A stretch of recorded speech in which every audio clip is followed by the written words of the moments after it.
देणार आहोत। हे पुढचा मागचा गळा तुम्हाला हवा त्यानुसार घेऊ शकता।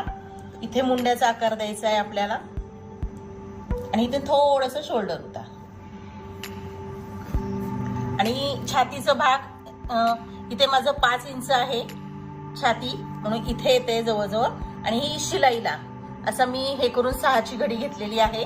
तर कन्फर्म साठी 6ची घडी, त्याची उंची घेतली 8, शोल्डर आपण घेतलं 4.5, मुंडा 4 इंच घेतलेला आहे, 2 इंच गळा रुंदी आणि दोन्ही गळे मी 2.5 इंच घेतलेले आहेत। चला हे आपण कट करून घेऊया।